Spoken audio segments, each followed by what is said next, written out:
Hello friends, मैं doctor V के welcome करता हूं आप लोगों को हमारे होम्योपैथिक मेट्रा मेडिका सीरीज़ में।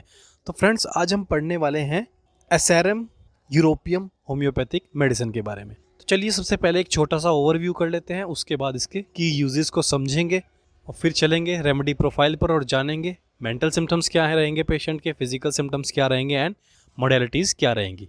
तो छोटे से ओवरव्यू में दोस्तों, जो सबसे इम्पोर्टेंट पॉइंट्स है जो हमें याद रखने हैं एसआरएम के पेशेंट को देखते हुए, वो यही है दोस्तों कि एक अल्कोहलिज्म से जो भी इफेक्ट होते हैं उसको रिकवर करने में, ये मान लीजिए लीवर पे इफेक्ट हुआ है या फिर ब्रेन पे इफेक्ट हुआ है बहुत ज़्यादा अल्कोहल इंटेक करने के बाद, तो उसकी रिकवरी के लिए रेमेडी बहुत ज़्यादा काम आती है। और उसके साथ साथ हमें ये याद रखना है कि पेशेंट बहुत ज़्यादा नर्वस मिलेगा आप लोगों को, ओवर सेंसिटिव मिलेगा और बहुत ज़्यादा सेंसिटिव मिलेगा, खासकर यानी कि एक छोटी सी नॉइस भी उसको प्रॉब्लम क्रिएट करेगी। और उसके साथ साथ ये पेशेंट के अंदर एनोरेक्सिया के सिम्टम रहते हैं। फ्रेंड्स, एनोरेक्सिया का मतलब यही है कि मोटापे के डर से, यानी कि मैं कहीं मोटा ना हो जाऊं, उसके डर से पेशेंट खाना कम कर देता है या बिल्कुल ही छोड़ देता है। तो इसी चीज़ को एनोरेक्सिया बोलते हैं, यानी कि मेन जो इस रेमेडी का स्पेयर ऑफ एक्शन है फ्रेंड्स, माइंड पर ही है और साथ में अल्कोहलिज्म के कारण जो भी इफेक्ट होते हैं उसका है। और इस पेशेंट के अंदर बहुत ही इंपॉर्टेंट सिम्टम देखने को मिलेगा दोस्तों, वो ये है कि ये पेशेंट सेक्सुअल इंटरकोर्स करना ही नहीं चाहता। इसमें जो सबसे इंपॉर्टेंट पॉइंट है वो यही है फ्रेंड्स कि अवर्जन टू सेक्सुअल इंटरकोर्स। तो ये एक बहुत ही इंपॉर्टेंट सिम्टम है। अगर आप एसआरएम के पेशेंट को देख रहे हैं तो ये बात अगर आपने कंफर्म कर ली कि सेक्सुअल इंटरकोर्स, या फिर पेशेंट ने ही बताया कि उस तरफ मेरा ध्यान ही नहीं जाता, मेरी इच्छा ही नहीं करती है, तो ये एक इंपॉर्टेंट सिम्टम है एसआरएम का। तो फ्रेंड्स, अब चलते हैं की यूजेस पे और जानते हैं कि सबसे ज़्यादा मुख्य यूज़ कहाँ पर होती है रेमेडी। सबसे पहला पॉइंट है अल्कोहलिज्म, जिसके बारे में मैंने आपको बता दिया, उसकी रिकवरी के लिए भी ये काम आती है। सेकेंड पॉइंट है अवर्जन टू सेक्सुअल इंटरकोर्स, तो यही सबसे इंपॉर्टेंट पॉइंट है फ्रेंड्स एसआरएम के पेशेंट को समझने का। थर्ड पॉइंट है digestive problem possibly associated with anorexia, तो पेट की समस्या आएगी किसके कारण? एनोरेक्सिया के कारण, यानी कि खाना पीना ही छोड़ देगा पेशेंट, किस डर से? कि कहीं मैं मोटा ना हो जाऊं। और उसके बाद है friends nervous hyper sensitivity and as hysterical behaviour, तो बहुत ज़्यादा हाइपर सेंसिटिव होता है वो। और हाइस्टेरिकल बिहेवियर का मतलब क्या है फ्रेंड्स कि उसके अंदर एक इमोशनल डिस्टर्बेंस है, यानी कि वो अपने इमोशंस को कंट्रोल ही नहीं कर पाता है, बहुत जल्दी एक्साइटेड हो जाएगा और बहुत जल्दी ही एक चीज़ को लेकर परेशान हो जाएगा और उसके इमोशंस उसे यानी कि संभाले नहीं संभलते। इस प्रकार से भी हम इस बात को समझा सकते हैं।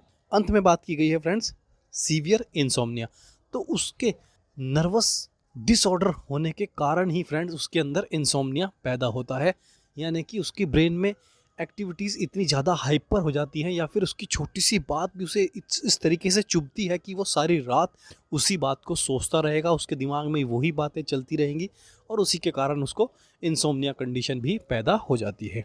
चलिए अब चलते हैं रेमेडी प्रोफाइल पर और जानते हैं कि किस प्रकार का नेचर होगा और कैसे फिजिकल सिम्टम्स हमें देखने को मिलेंगे। तो फ्रेंड्स, ये आ गए हम इसके रेमेडी प्रोफाइल पर। चलिए लाइन बाय लाइन पढ़ते हैं ताकि आप लोगों को कोई भी प्रॉब्लम ना हो।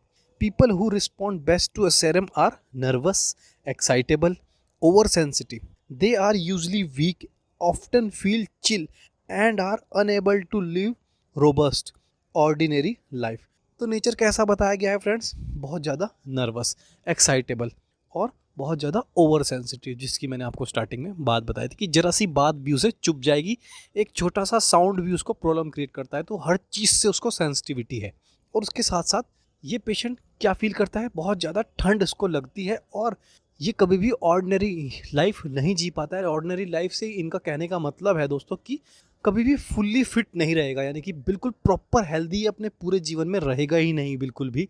और यही बात आपको पेशेंट बताएगा कि मैं किसी ना किसी समस्या से हमेशा जूझता ही रहता हूँ, मैं कभी जीवन में फुल्ली फिट कभी हो ही नहीं पाया। आगे बात की गई है often they are overly ambitious and exhausted due to a stressful occupation, तो वैसे तो बहुत ज़्यादा एम्बिशियस होते हैं, यानी कि उनको सक्सेस होना है, कुछ बड़ा करना है, कुछ अचीव करना है, बट उनकी जो ऑक्यूपेशन है, उनकी जो जॉब है, उनकी जो लाइफ का रूटीन है, उससे वो कहीं ना कहीं तनाव में आ जाते हैं, यानी कि उनके अंदर एक तनाव पैदा हो जाता है उस चीज़ के कारण और उससे ही फिर वो एक पॉइंट पर जाके बिल्कुल एग्जॉस्ट हो जाते हैं, यानी कि उनके अंदर क्षमता ही नहीं बचती, वो क्षमता फिजिकल लेवल पे भी नहीं बचती और मेंटल लेवल पे भी नहीं बचती। उसके बाद बात की गई है फ्रेंड्स कि एसेरम is also given to recovering alcoholics. तो एल्कोहलिक्स, बहुत सारे पेशेंट हमारे पास आते हैं दोस्तों कि अल्कोहल छुटवाने के लिए हमें कोई दवाई दे दीजिए कि हम पिलाते रहें और अल्कोहल छूट जाए। तो उस टाइम पे आप एसेरम का भी यूज़ कर सकते हैं। कर्कस रोवर भी एक रेमेडी है। डेफिन इंडिका तो बहुत फेमस रेमेडी है जो धूम्रपान यानी कि स्मोकिंग एंड अल्कोहल के भी आपके जो साइड इफ़ेक्ट्स होते हैं उनकी रिकवरी के लिए मदद करती है। तो उसमें एक एसेरम का भी नाम आता है फ्रेंड्स। आगे बात की गई, the classical symptom picture for this remedy is of nervous hyper sensitivity and as hysterical behavior. Even the sound of scratching on clothes become unbearable।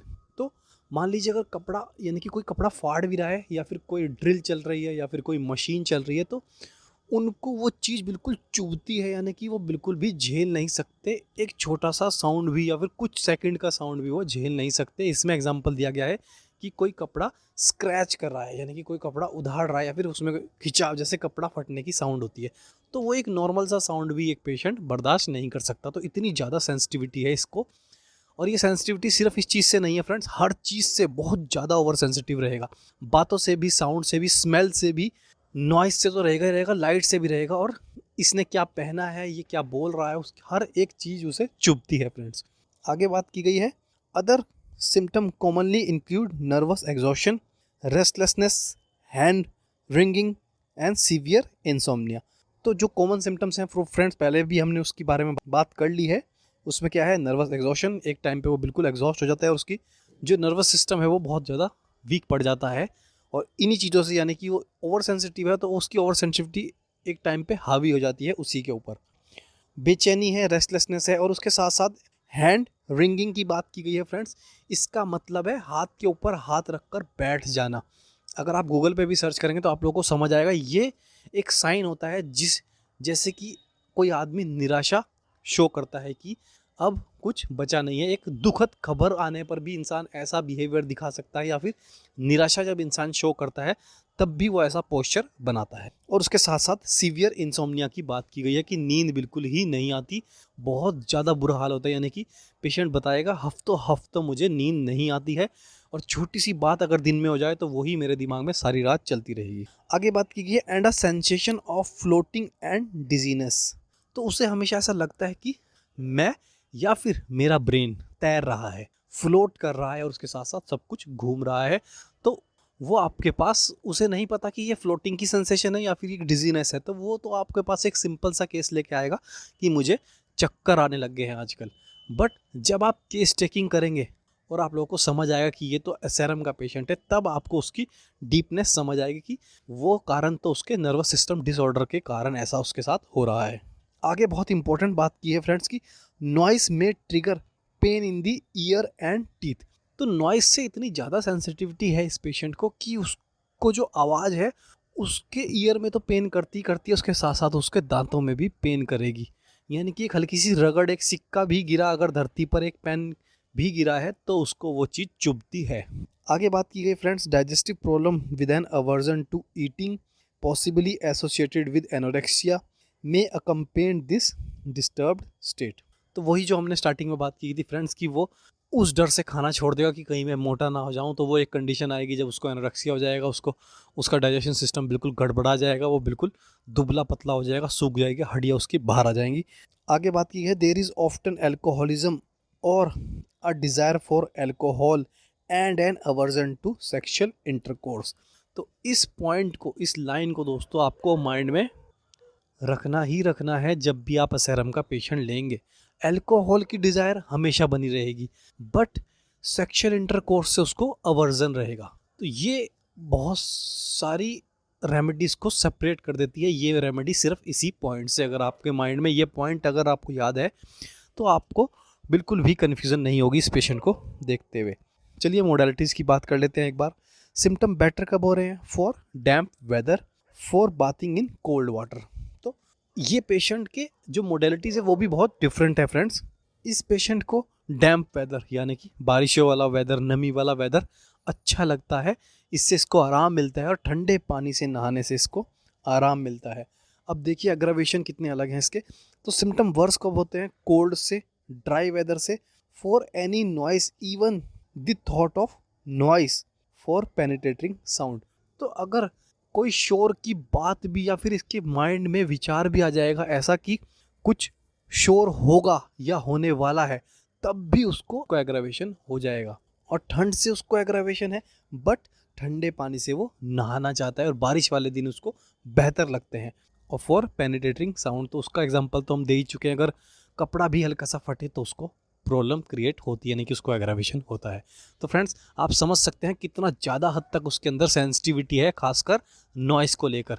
और उसके साथ साथ ही 2 पॉइंट्स तो आपको याद रखने हैं। एक में कि अल्कोहल की डिज़ायर है बट सेक्सुअल एवर्जन है, वो इंटरकोर्स नहीं करना चाहता है पेशेंट, और बहुत ज़्यादा सेंसिटिव है वो पेशेंट। और उसके साथ साथ ही उसको एनोरेक्सिया की समस्या है। वो एनोरेक्सिया किसके कारण है फ्रेंड्स? उसके नर्वस सिस्टम डिसऑर्डर के कारण, यानी कि उसके अंदर ऐसे ऐसे वहम बैठे हुए हैं कि ज़्यादा खाऊंगा तो मोटा हो जाऊंगा, ये नॉइस मेरे दिमाग को चीर के रख देगी, यानी कि मेरे से बर्दाश्त नहीं हो रही है।